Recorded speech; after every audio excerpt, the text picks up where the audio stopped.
I thought I was done with my revenge. Till my former boss gave me a second chance years later. This happened a few years back, and recently the whole ordeal just gained some new ramifications. Part 1, where I caused my old boss to lose a buttload of money due to software piracy. A lit context: I'm a teacher, with a degree in advertising, and have been involved with IT for the past 20-something years, although I've found my love for teaching just some 10 years ago. I passed through a lot of schools in the meantime, from the big ones to the smallest ones, and accumulated a bunch of experience both in the classroom and behind the scenes, designing workbooks, video courses, learning platforms and such. So I started thinking it was past the time to migrate to a management position. The opportunity came in a prestigious school of digital art, and I became its teaching manager, overseeing all the teachers and the intern learning routines. It was a hard but honest job, for a time. Soon it became obvious that my boss was not exactly what he tried to present to students and employees. He would display bursts of anger and antagonize the team, demanding impossible results and asking about tasks that he never assigned, but somehow was our job to guess. One time, during a meeting, he grabbed a big chair and pretended to throw it across the room. It was his idea of a joke.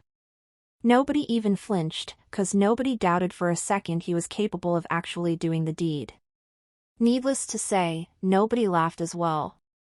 In my country, employers may hold employees' contracts up to 3 months, which means that for 90 days you have no job security, and may be fired at any moment without any consequence to the company.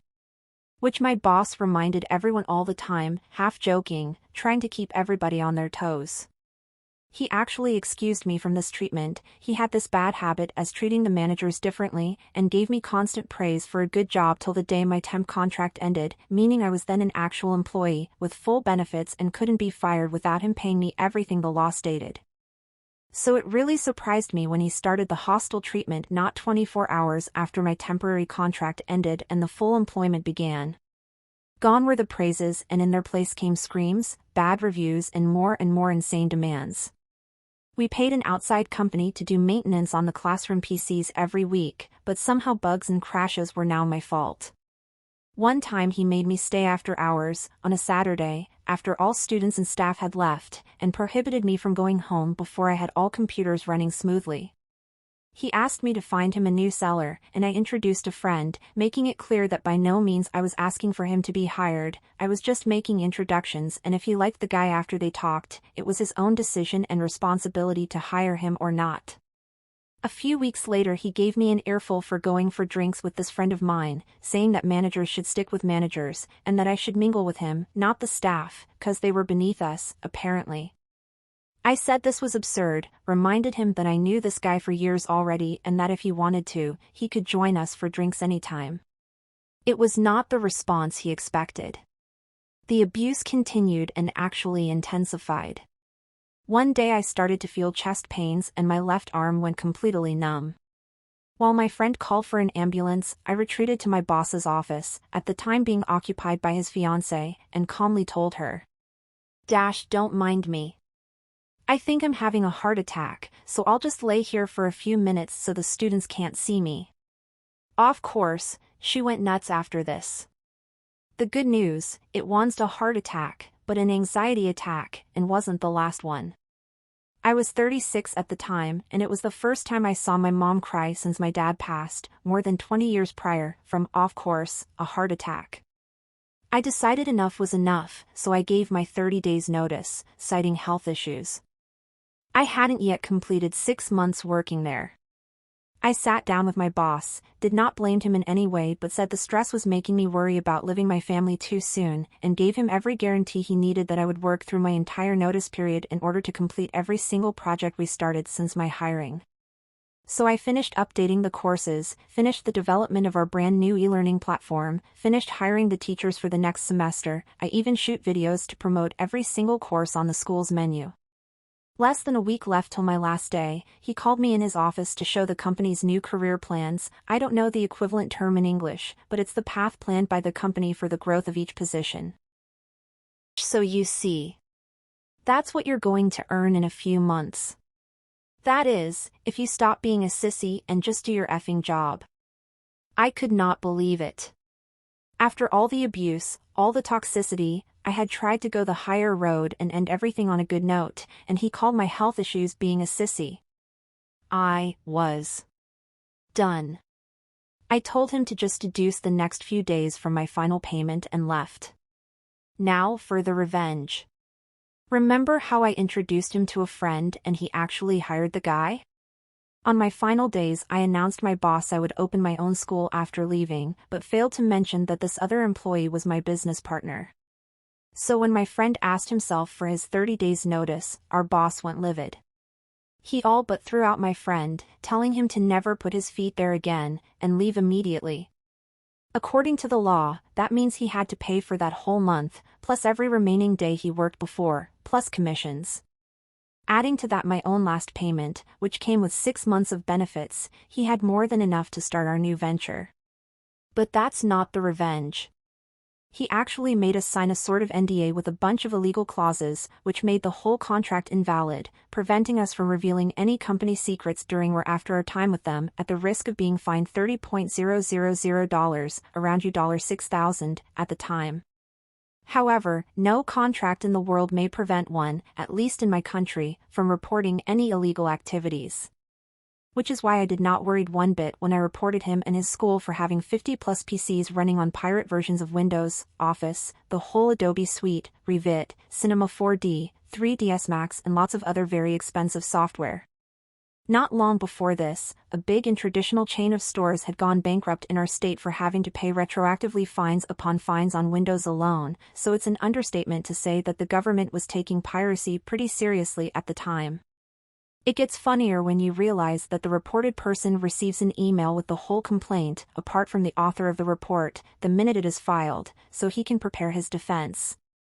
His response wasn't at all unexpected. Some 5 minutes after our report, a similar email came into our inbox, reporting us for 30 unlicensed copies of Windows and many other programs. My business partner still talked to the finance manager on our old job and, knowing that our ex-boss would probably be right beside him fuming and screaming, decided to send him a picture of our only classroom. With no computer in sight, we decided to specialize in classes about comic book making, which dispensed computers, and whenever we would host a class that demanded it, we would ask our students to bring their own. A few weeks later I heard that the whole remaining staff abandoned ship, leaving him with only an intern and a few teachers without permanent contracts. My former boss actually kept tabs on us and, learning that some of his teachers were contacting us to host special classes, started to blackmail them, threatening to terminate their contracts if they insisted on doing business with us, even though there was no exclusivity clause in their contracts. Some of them called on the bluff, and he had to pay another shitload of money on breach of contracts alone. Time went by and I hear the guy is counting his pennies and struggling to keep afloat. He used to open full classes each 6 months, occupying every date and time available. Now he hardly can fill a turn, started holding only night classes and not even every day. Half the week he closes his doors, not having enough students nor the money to pay employees on these days. Before I left he had paid $40,000 on the architectural project alone to expand the business within a year, but now I hear he was considering closing his door and offering only online courses, even before the pandemic. And now for the part 2, where, years after my revenge, I made my ex-boss again pay a bunch load of money, this time on legal fees. First of all, I need to say that my own school has closed its doors. Me and my friend were not a good fit, as business partners at least, and now we're not even friends. That's life. We cashed out, sold what could be sold and each went with our lives. I may eventually write about my petty revenge against this guy. You can say I hold many grudges, but this tale is not about him. Some months later I found out our ex-boss was suing us. Our school, that is. Which, as I mentioned, didn't even exist anymore. My ex-friend's sister, who is also his lawyer, contacted me and told me about it. I couldn't find anything on the public records, since the lawsuit was running on court-ordered sigil. I talked to my own lawyer and she said, if they didn't cite you directly, pretend you know nothing about the matter. And so I ignored the issue for a few years. During lockdown, the appointed official finally found me at home and served me. That also gave me access to my boss's claims, since I had 15 days to prepare my defense.